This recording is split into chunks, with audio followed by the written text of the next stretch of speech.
Hola, buen día. El tema de hoy es el aparato digestivo, que es un conjunto de órganos cuyas funciones son la ingestión, la masticación, la deglución y la absorción de los alimentos, lo mismo que la eliminación de los residuos ingeridos. Lo vamos a dividir en tres grandes apartados: la cavidad oral o cavidad bucal, donde vamos a encontrar a las glándulas salivales, a la lengua y a los dientes, aunque las glándulas salivales también la podríamos considerar dentro de las glándulas anexas. El tubo digestivo, que está formado por el esófago, el estómago, el intestino y el canal anal, y las glándulas anexas, que están representadas por el páncreas, el hígado, y como dijimos aquí también podríamos considerar a las glándulas salivales.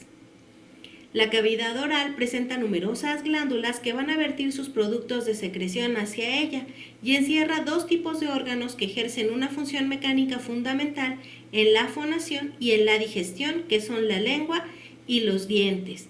La cavidad oral está formada por los labios, las mejillas, las encías, la lengua y el paladar, que están revestidos por un epitelio plano estratificado que a veces puede ser queratinizado o no queratinizado, y los dientes. Entonces, si nosotros consideramos a la cavidad oral como un órgano hueco, su límite superficial interno sería la mucosa, que está revestido en general por un epitelio plano estratificado no queratinizado que descansa sobre una membrana basal, debajo de la cual encontramos el corión o lámina propia, que es tejido conectivo laxo con papilas más o menos elevadas que se invaginan en el epitelio y que contienen numerosos vasos sanguíneos y linfáticos, abundantes terminales nerviosas sensitivas, células linfoides que pueden estar agrupadas formando, por ejemplo, las amígdalas, y numerosos adipocitos que también pueden agruparse, por ejemplo, en las mejillas y en el paladar. Los labios presentan tres regiones: una región cutánea, la región del bermellón y la región de la mucosa oral. La región cutánea está revestida por piel delgada, es decir, por epitelio plano estratificado queratinizado con anexos. En cambio, la región del bermellón, a pesar de que también está revestida por un epitelio plano estratificado queratinizado, no presenta anexos, es decir, no presenta ni folículos pilosos ni glándulas sebáceas. En esta región del bermellón también las papilas van a ser más altas, lo que va a hacer que se transluzca la hemoglobina de los capilares, dándole un color rojo rosado a esta región. La región de la mucosa oral se va a continuar justamente con las mejillas y con las encías.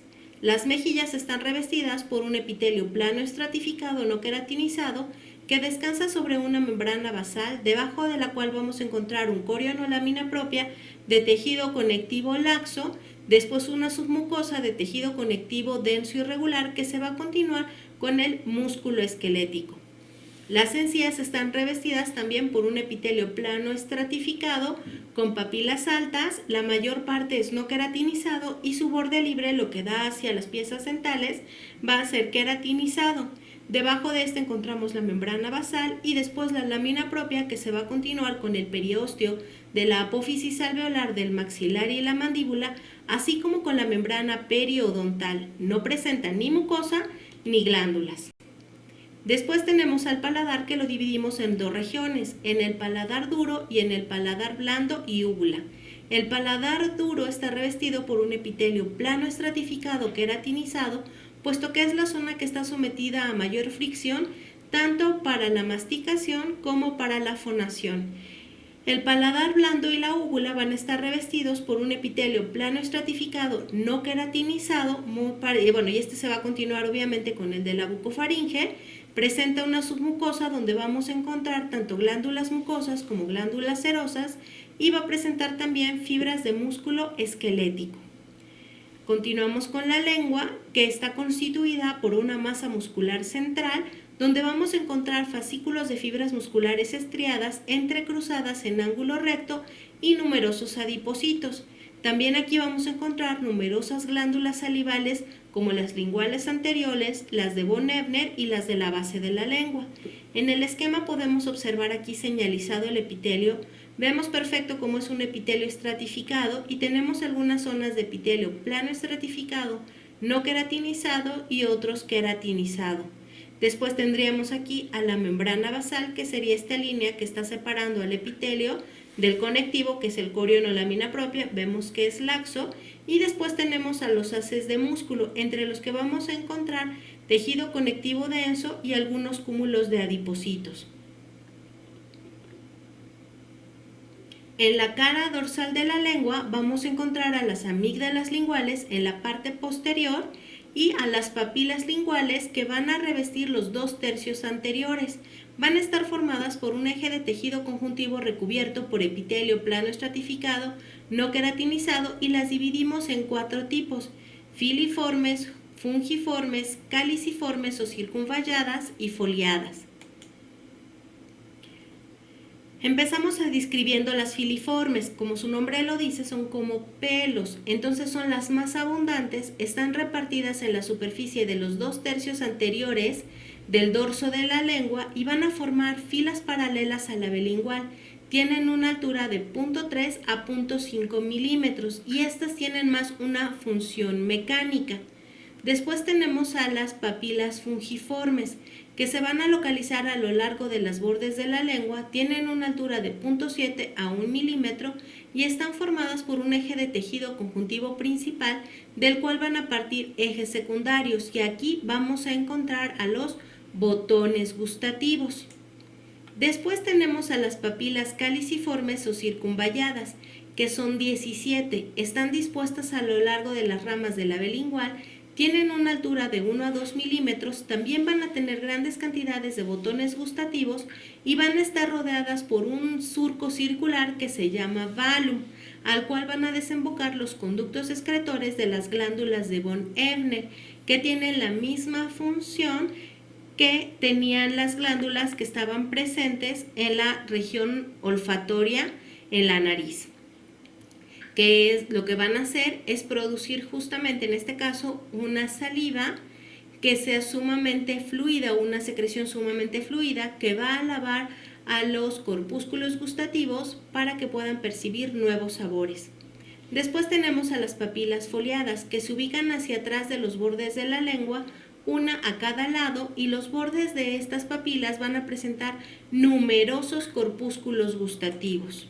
Entonces, como estamos viendo, las 3 últimos tipos de papilas son las que tienen la función de percepción de los sabores, porque son las que presentan a los corpúsculos gustativos. Entonces aquí vemos a las papilas caliciformes o circunvaladas. Esta es la parte central, este es el surco o valum que las rodea. Estas zonas claras aquí interpuestas en el epitelio son los botones gustativos. Esto que vemos aquí abajo, estos acinos serosos, corresponden a las glándulas de von Ebner, y aquí incluso alcanzamos a ver un conducto excretor que desemboca justamente hacia el valum. Observamos aquí a las papilas foliadas, que tienen un eje principal de conectivo, y vemos cómo en este caso se ramifican. Vemos también estas estructuras que presentan menos color, así como redondeadas, y estas corresponden a los corpúsculos gustativos. Entonces los corpúsculos gustativos se van a encontrar en las papilas caliciformes foliadas, ¿ok? En las fungiformes, no en las filiformes. También las vamos a encontrar en el paladar, en los pilares del velo palatino, en la faringe y en la laringe. Son cuerpos ovales alargados claros, perpendiculares a la superficie, que se abren a ella a través de un orificio que recibe el nombre de poro gustativo. Están inervados por numerosas fibras aferentes y se componen de 50 células que se van a ubicar como hojas de cebolla, cuyos extremos apicales afilados van a converger hacia el poro gustativo. Existen 4 tipos celulares que tienen una vida media de 10 días conformando estos corpúsculos, que son las células basales, que son células madre o proliferativas, que se van a diferenciar a su vez en las células obscuras, que presentan microvellosidades apicales que se proyectan a una cavidad llena de glucoproteína justo por debajo de los poros gustativos, y estas a su vez se van a diferenciar en intermedias y estas en claras. En el cuello de las células, que se van a ubicar por debajo del poro, se van a relacionar entre sí mediante contactos de oclusión, y solo la parte orientada hacia el poro se va a exponer a los saborizantes, que son las sustancias estimuladoras del gusto, y como dijimos, se van a lavar por la secreción acuosa de las glándulas de von Ebner. Entonces vemos aquí el esquemita. Entonces estas corresponden a las papilas circunvaladas. Entonces si se fijan, tiene una porción central y luego tiene un surco que la rodea. Y este surco que la rodea es el valum. También aquí alcanzamos a observar a las glándulas de von Ebner. Este es el corpúsculo gustativo, donde estas células más bajas corresponden a las células madre y vemos cómo estas células están relacionadas con una fibra nerviosa sensorial que va a enviar las señales una vez que estas células que forman parte del corpúsculo hayan captado a los sabores. La captación de los sabores, recordemos, que se hace a través de receptores acoplados a proteína G. Vemos aquí justamente al corpúsculo gustativo y vemos aquí el poro que se abre a la superficie epitelial, que es justamente el poro gustativo. Continuemos con el diente. Los dientes están compuestos por 3 partes de manera macroscópica. La corona, que es la parte visible exteriormente más allá del borde de la encía, el cuello, que es la parte que lo va a adherir a la encía, y la raíz, que puede ser única o múltiple y se aloja en el alvéolo del maxilar superior o de la mandíbula por medio del periodonto, que está formado por fibras de colágeno y fibras elásticas que van a formar al ligamento periodontal o alvéolo dentario. Vemos aquí la imagen. Entonces, la parte que está por arriba de la encía es la corona, la parte que se adhiere a la encía es el cuello y la que se inserta aquí en el alvéolo corresponde a la raíz. También nosotros pudimos observar en el esquema que el diente tiene una cavidad central que recibe el nombre de cámara de la pulpa, que se va a prolongar por la raíz o las raíces y por los canalículos dentarios o canalículos radiculares que se abren en el vértice de las raíces a través de los agujeros apicales. En esta cavidad central o cámara de la pulpa vamos a encontrar a la pulpa dentaria, que en el caso de los dientes deciduales, es decir, los dientes de leche, está formada por tejido conectivo mucoide con numerosos vasos sanguíneos y nervios sensitivos. Cuando tenemos ya las piezas dentales permanentes, va a ser de tejido conectivo laxo, igual con numerosos vasos sanguíneos y nervios sensitivos. Esta cavidad o esta pulpa dentaria va a estar limitada por la dentina, que es secretada por los odontoblastos, que se observan como un epitelio cilíndrico simple con una prolongación apical fina, lo que le va a dar un rayado justamente a la dentina y a estas se les llaman fibras de Tomes o fibras odontoblásticas. Esta dentina a su vez va a estar rodeada a nivel de la corona por el esmalte. Otra cosa que no mencionamos de la dentina es que está formada por una sustancia parecida al marfil y que es secretada por estos odontoblastos. El esmalte va a estar recubriendo solamente a la corona, está formado por un 97% de sales de calcio, es secretado por los ameloblastos que también se van a observar como un epitelio cilíndrico simple y estas sales se van a acomodar en forma de prismas hexagonales agrupados en haces de trayecto más o menos radiales que se mantienen unidos por una sustancia interprismática. A nivel de la raíz, la dentina no va a estar cubierta por esmalte, sino que va a estar rodeada por el cemento, que es una variedad de tejido óseo que es secretada por los cementocitos y que está formado por fibras de colágeno y sustancia fundamental calcificada. Entonces, para poder ver tanto odontoblastos como a los ameloblastos, tiene que ser justamente en un diente que está por erupcionar. Entonces, esta parte central correspondería a la cámara de la pulpa, ¿ok? Esto sería la pulpa dentaria, en este caso ya es tejido conectivo laxo, donde tenemos numerosos vasos sanguíneos y fibras nerviosas. Vemos aquí el agujero apical o agujero radicular que está en la base de la raíz.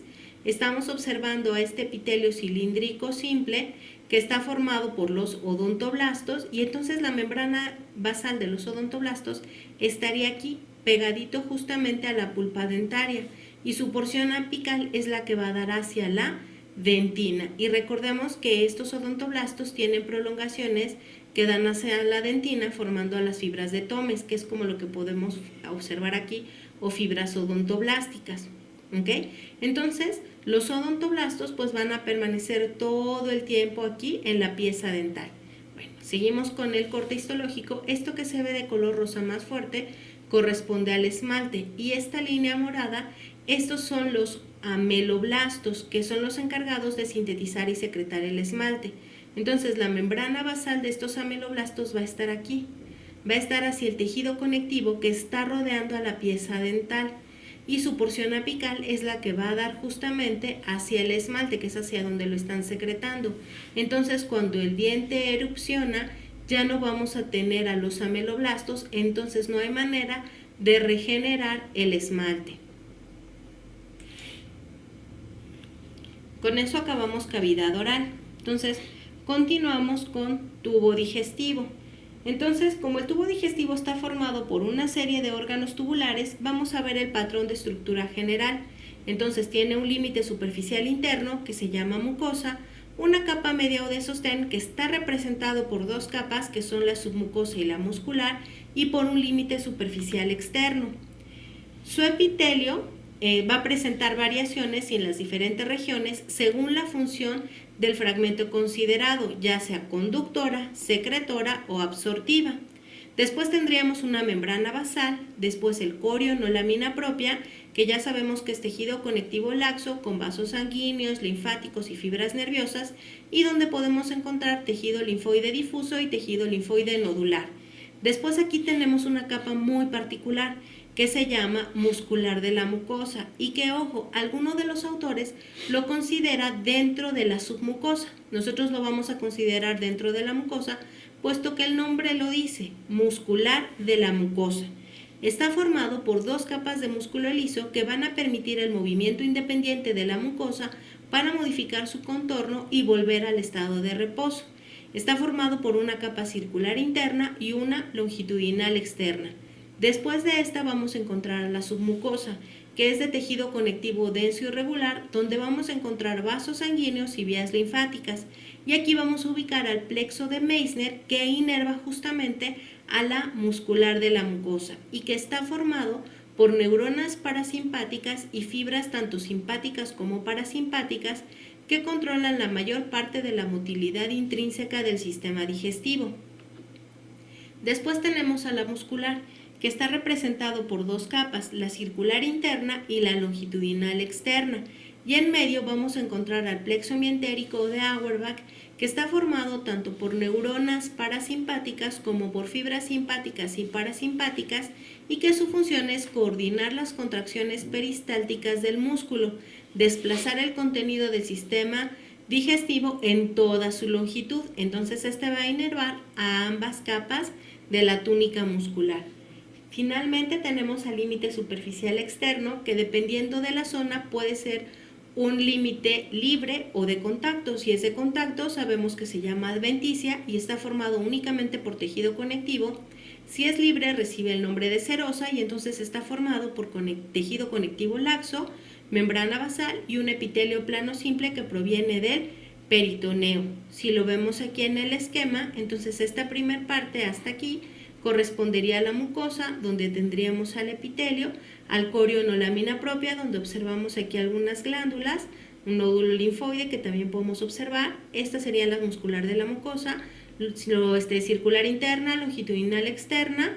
Tenemos aquí a la submucosa, donde también podemos encontrar aquí algunas glándulas. Tenemos a la túnica muscular, circular interna, longitudinal externa, y en este caso tenemos aquí a una serosa. Empecemos con el esófago, que es un órgano tubular de 25 centímetros de longitud que tiene la función de conducir los alimentos de la faringe al estómago. Comienza a nivel del borde inferior del cartílago cricoides y termina después de atravesar el diafragma. Es la parte del tracto digestivo con la musculatura mejor desarrollada, por lo que en los cortes histológicos su luz se va a observar pequeña e irregular por la contracción tónica de la capa interna del músculo después de la muerte. Entonces así lo observamos. Entonces esto que se observa parejo sería el epitelio. Después observaríamos conectivo y esto que estamos viendo acá es la túnica muscular. Veamos que es muy gruesa y en este caso estamos viendo aquí adventicia. Entonces la mucosa del esófago es muy gruesa, como estábamos observando. Puede medir entre 300 a 500 micras y está formado por un epitelio plano estratificado no queratinizado donde las células van a ser Paz positivas porque tienden a acumular glucógeno en su citoplasma. Descansa sobre una membrana basal, debajo vamos a encontrar al corión o lámina propia, que ya sabemos que es de tejido conectivo laxo, donde podemos encontrar a glándulas mucosas alveolares solamente en el tercio inferior que reciben el nombre de glándulas cardiales esofágicas. También podemos encontrar folículos linfoides que están asociados justamente a los conductos excretores de las glándulas. Después tendríamos a la muscular de la mucosa, que va a ser inexistente en la porción superior. Se va a observar como fascículos dispersos de músculo liso en el tercio medio hasta que finalmente va a formar una capa gruesa cerca del estómago, que va a estar representada sobre todo por la capa longitudinal. Entonces aquí veríamos el epitelio, este sería el corión y esto sería parte de la muscular de la mucosa. Y aquí en el esquema finalmente tendríamos a una submucosa donde podemos encontrar glándulas acinosas compuestas, que son justamente las glándulas esofágicas, que tienen que atravesar tanto la muscular de la mucosa como al corión, la membrana basal y el epitelio para vertir su producto de secreción hacia la luz. Y estas glándulas no nada más son mucosas, también pueden ser serosas o pueden ser mixtas. Vemos aquí este corte de esófago donde estaríamos viendo aquí el epitelio, el corión o lámina propia, aquí estaría la membrana basal, la muscular de la mucosa, esto es mucosa, esto ya es túnica muscular y esto corresponde a una glándula esofágica. Y lo interesante de este corte es cómo vemos aquí el conducto excretor que está atravesando todas las túnicas para abrirse justamente hacia la luz y vertir su producto de secreción. En el mismo esófago continuamos con la muscular, que mide más o menos entre 0.5 a 0.2 milímetros y la vamos a encontrar formada tanto por músculo liso como por músculo estriado esquelético. El tercio superior va a ser solo de músculo estriado esquelético, el tercio medio va a ser tanto músculo liso como estriado esquelético y el tercio inferior va a estar únicamente formado por músculo liso, es decir, una vez que atravesó el diafragma. ¿Okay? También está formado así por sus capas circular interna, longitudinal e externa y en medio justamente al plexo hemientérico de Auerbach. En el caso del esófago, el límite superficial externo, los dos tercios superiores van a ser adventicia, que es rica en células adiposas y que va a unir al esófago con los órganos mediastínicos que lo rodean.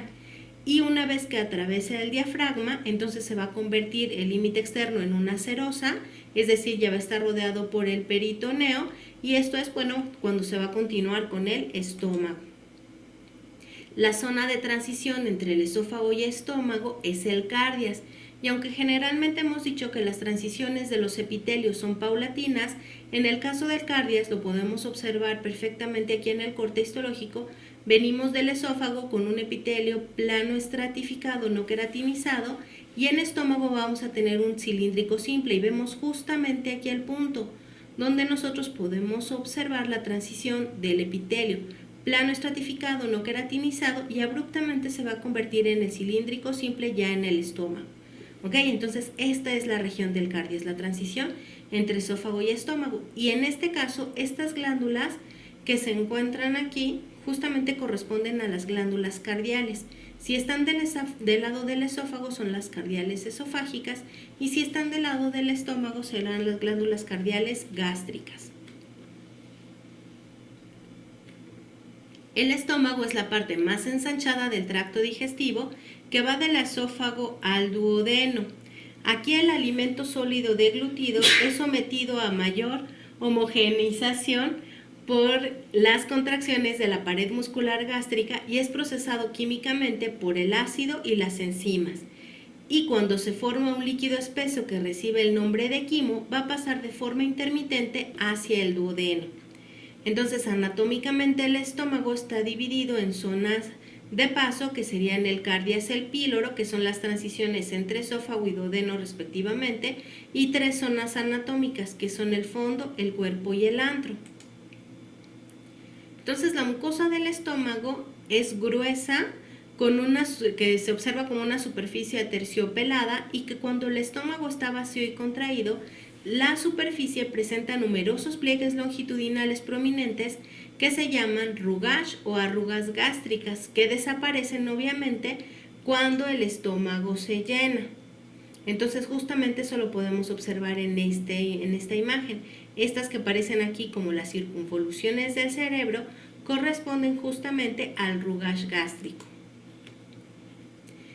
También vamos a observar una red de surcos bajos que van a dividir a la superficie de la mucosa en zonas convexas de aproximadamente 2 a 4 milímetros que reciben el nombre de áreas gástricas.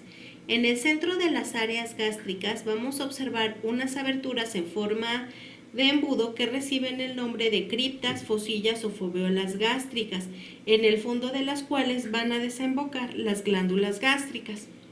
Entonces, justamente aquí en el corte de estómago, estas serían las áreas gástricas, esto es el epitelio de revestimiento y todo esto son las glándulas gástricas que se ubican en el corionolámina propia. Esta es la muscular de la mucosa y esto es la submucosa y aquí comenzamos a observar parte de la muscular. Entonces, la mucosa del estómago está revestida por un epitelio cilíndrico simple con células de polo mucoso cerrado, que es un epitelio secretor que presenta microvellosidades cortas con poco glucocálix que van a estar unidas mediante uniones estrechas o uniones ocluyentes en la zona luminal y que todas y cada una de las células del epitelio de revestimiento va a secretar mucina, que se van a ubicar como gránulos apicales y que esta mucina es diferente de la secretada por las caliciformes porque es rica en bicarbonato y tiene una función protectora del pH ácido de la luz del estómago. Y de hecho este moco que va a ser secretado por el epitelio de revestimiento va a formar una capa de varios cientos de micras justamente para proteger a la mucosa del pH ácido. Debajo del epitelio encontramos la membrana basal y después el corionolámina propia, que es de tejido conjuntivo laxo, donde vamos a encontrar tejido linfoide difuso y nodular, y donde vamos a encontrar tanto glándulas tubulares simples, que son las glándulas gástricas, y entre ellas a las bandas verticales de músculo liso, que provienen justamente de la muscular de la mucosa. Observamos aquí los cortes histológicos del epitelio del estómago, teñidos primero con una HE, donde observamos que las células son altas, que los núcleos están a la misma altura en porción basal, entonces es un epitelio cilíndrico simple, y este otro corte teñido con técnica de Paz, donde estamos observando los gránulos secretores en la porción apical. Recuerden que son gránulos de mucina que tienen grandes cantidades de bicarbonato, y esto que se alcanza a ver aquí es algo del moco que se encuentra en la luz. Entonces, retomando, la mucosa del estómago está formada por un epitelio cilíndrico simple que descansa sobre una membrana basal, debajo un corionolámina propia donde encontramos glándulas, que son las glándulas gástricas, después a la muscular de la mucosa, que está formada por una capa circular interna y una longitudinal externa. La circular interna va a emitir proyecciones justamente hacia la muscular de la mucosa, y estas proyecciones son de dos tipos, menores y mayores. Las mayores, que son como estas que estamos dibujando aquí en rojo, son las que van a delimitar a las áreas gástricas. Esto sería un área gástrica y aquí en el centro encontramos a la fosilla o foveola gástrica. Y tenemos a las menores que se van a ubicar como esta aquí entre las glándulas gástricas. ¿Ok? Cada una de estas estructuras corresponde a una glándula gástrica. Después tendríamos a nuestra submucosa, que es de tejido conectivo denso. Después tendríamos, bueno, esta sería la muscular de la mucosa. En la submucosa, aquí no alcanzamos a ver, a la muscular, que sería de tres capas: oblicua interna, circular media y longitudinal externa. Y su capa externa sería una serosa, que sería parte del peritoneo. Como dijimos, el estómago presenta variaciones en sus distintas regiones, entonces hablamos de zonas de paso y zonas anatómicas. Las zonas de paso serían el cardias y el píloro. El cardias está formado por las glándulas cardiales gástricas, que son alveolares mucosas, donde las células van a secretar moco. En el cuello las células van a ser indiferenciadas, van a ser pocas, y vamos a encontrar también algunas células endocrinas que van a secretar gastrina, que va a estimular a las glándulas del cuerpo y que influyen en la motilidad gástrica. Y en cuanto al píloro, la característica distintiva es la presencia de las glándulas de Brunner, que son glándulas tubulares simples mucosas que se ubican en la submucosa y que y obviamente la presencia del esfínter pirólico, que es un engrosamiento de la túnica muscular circular interna. Después tenemos a las zonas anatómicas que dijimos fondo, cuerpo y antro, y afortunadamente el fondo y el cuerpo histológicamente son iguales. Lo que vamos a encontrar aquí son las glándulas fúndicas, corpofúndicas u oxínticas, que tienen morfología y función exocrina, y su función principal es la producción del jugo gástrico. Y en el antro vamos a encontrar a las glándulas antrales, que tienen morfología exocrina, pero función endocrina. Entonces vamos a explicar a las glándulas fúndicas, corpofúndicas u oxínticas, que como dijimos se encuentran en el corión de la mucosa. Son glándulas tubulares simples, rectas y alargadas, que tienen una luz muy fina de entre 30 a 50 micras, que contribuyen en gran medida a la producción del jugo gástrico y que están compuestas por 3 secciones: el istmo, el cuello y la base. Entonces vemos aquí el esquema. Esto sería el epitelio de revestimiento gástrico, esto correspondería a las áreas gástricas.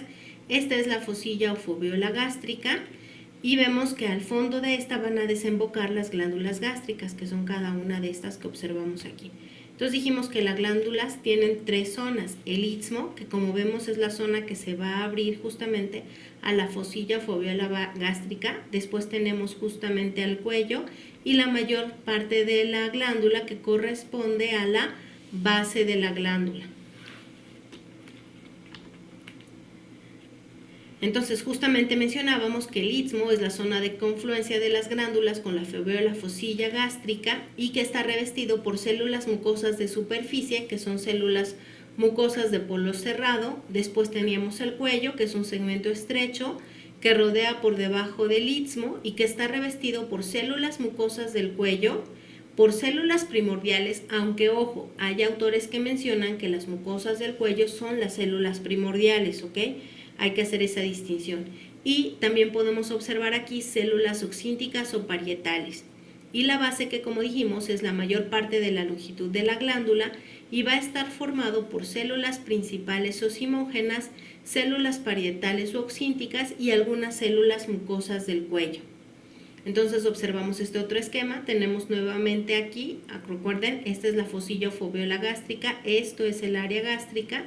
Observamos aquí un aumento de la glándula donde tenemos el istmo, el cuello y la base, y a los distintos tipos celulares que la conforman.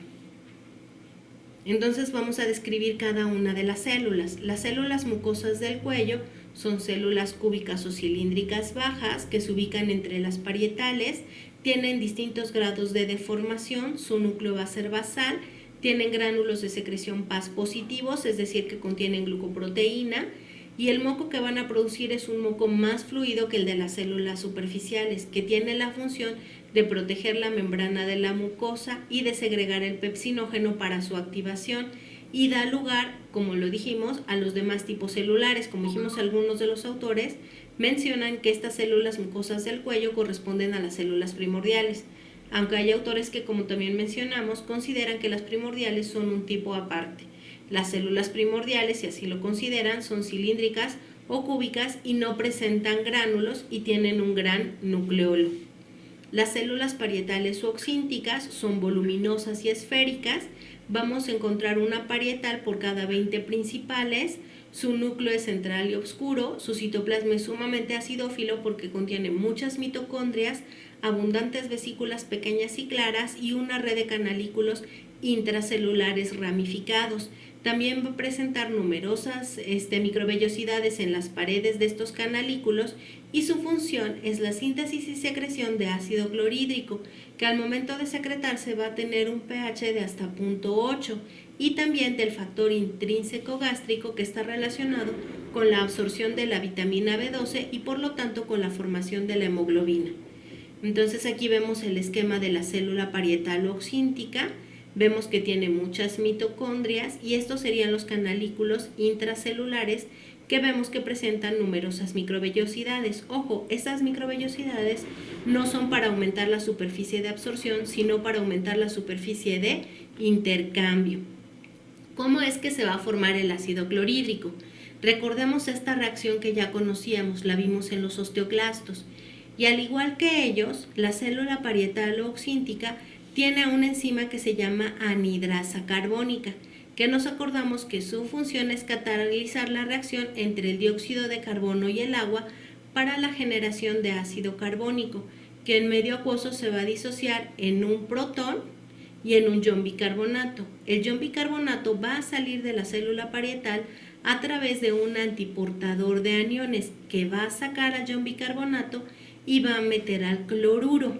El cloruro va a salir a los canalículos intracelulares a través de un uniportador de cloruros o de iones cloro, y entonces ya se va a ubicar en la luz de los canalículos. Por su parte, el protón tiene que ser transportado a los canalículos a través de una ATPasa de protones potasio. Para esto necesitamos aumentar la concentración de potasios en los canalículos intracelulares. Eso lo vamos a hacer gracias a una ATPasa sodio-potasio que está en el dominio vasolateral de las células parietales u oxínticas y que, como cualquier ATPasa sodio-potasio, va a sacar sodios, va a meter potasios al citoplasma, y estos potasios van a ser transportados a través de un uniportador de potasios hacia los canalículos, y entonces ahora sí se va a poder activar la ATPasa de protones potasio, llevando el potasio justamente hacia los canalículos y metiendo el potasio al citoplasma celular. Una vez que se encuentran el cloruro y el protón en los canalículos intracelulares, se van a unir para formar primeramente al cloruro de hidrógeno, que al solubilizarse en este medio acuoso en el que está, va a formar propiamente al ácido clorhídrico. Después tenemos a las células principales, que son pequeñas, poliédricas y que tienen gránulos de secreción proteica, que de hecho son enzimas y por eso reciben el nombre de gránulos de zimógeno. Y esta enzima que contienen es el pepsinógeno como su precursor, que como dijimos va a ser segregado, va a ser activado por la secreción de las células mucosas del cuello en pepsina. Recordemos nada más que los enlaces peptídicos, a pesar de que se forman con un extremo carboxilo y un extremo amino, no son iguales y van a depender de entre qué aminoácidos se están formando. Por lo tanto, la pepsina no es capaz de romper todos los enlaces peptídicos y lo único que va a hacer es romper a las grandes proteínas en fragmentos más pequeños. Estos van a ser liberados, estos gránulos de zimógeno, por una secreción merocrina. También son células que tienen microvellosidades cortas que van a estar recubiertas por poco glucocálix. Es un tipo celular seroso, va a tener basofilia basal y el citoplasma apical se va a observar con vacuolas claras que se pueden poner de manifiesto con una técnica que se llama escarlata de Birbeck de Bowie. También vamos a encontrar algunas células argentafines que corresponden al sistema APUD, que son células que son capaces de captar y descarboxilar precursores de amina, que también se pueden llamar cromafines o enterocromafines, o células del sistema SNED o sistema neuroendocrino difuso. Entonces vemos aquí a las células principales. Vemos que en la porción basal tenemos grandes cantidades de retículo endoplásmico rugoso, un aparato de Golgi prominente, y en la porción apical vamos a encontrar a los gránulos de zimógeno que, como estamos viendo, se están liberando por una secreción merocrina, es decir, por exocitosis. Recordemos que lo que se va a encontrar en estos gránulos es el pepsinógeno, que una vez que se secreta va a ser activado en pepsina. Vemos el corte histológico completo del estómago, donde recuerden que la mucosa va de aquí hasta aquí. Aquí tendríamos a las áreas, las criptas, fosillas o foveolas gástricas. Todo esto es las glándulas gástricas que se encuentran en el corion o lámina propia. Esta es la muscular de la mucosa, la submucosa, todo esto es túnica muscular, y finalmente aquí tendríamos a la serosa. Vemos un acercamiento de las glándulas gástricas, en este caso de las glándulas corpofúndicas, donde estaríamos viendo a estas rosas grandes que serían las células parietales u oxínticas, y estas moradas más pequeñas que corresponden a las células principales o zimógenas.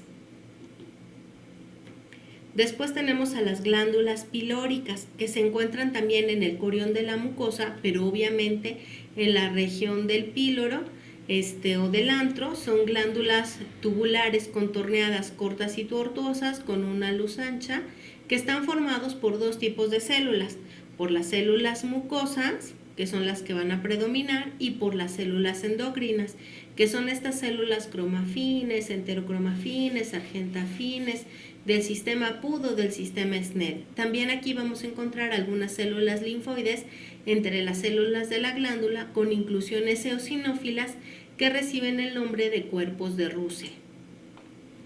Entonces, las células mucosas van a ser las más abundantes, son cúbicas o cilíndricas, tienen un núcleo basal y aplanado, tienen gránulos de moco en el citoplasma apical, y en este moco también vamos a encontrar lisozima, que recordemos que es un agente bactericida. Y las células endocrinas, que son células pequeñas, que están granuladas, que también reciben el nombre de argentafines, cromafines o enterocromafines, son pequeñas, ovoides o piramidales, y en este caso sus gránulos de secreción no se van a ubicar hacia la porción basal, sino que se van a ubicar hacia la porción apical, sino que se van a ubicar hacia la porción basal, puesto que van a ser liberados hacia el dominio basal para de ahí poder ir hacia la sangre. Dentro de estas células encontramos a las células G, que secretan gastrina, que son abundantes en el tercio medio, tienen forma piramidal, tienen una porción apical donde vamos a encontrar un penacho de microvellosidades, que nuevamente no son para aumentar la superficie de absorción, sino de percepción, que van a llegar hacia la luz. Es un tipo celular abierto. Los gránulos van a liberar su contenido, y el contenido, como dijimos, es gastrina por exocitosis, es decir, por una secreción merocrina hacia el dominio vasolateral, y de ahí va a ir al torrente sanguíneo. ¿Cuál es la función de la gastrina? Por un lado, estimular la secreción de las células parietales u oxínticas para secretar ácido clorhídrico, estimular la secreción de las células principales ocimógenas, es decir, la liberación del pepsinógeno. También va a tener un efecto trófico, y esto va a favorecer el crecimiento y mantenimiento, y esto va a ser a través de las células mucosas del cuello. También, como dijimos, estas células tienen microvellosidades, donde se van a encontrar receptores que reciben estímulos del contenido estomacal. Entonces, cuando el estómago está lleno, se va a distender.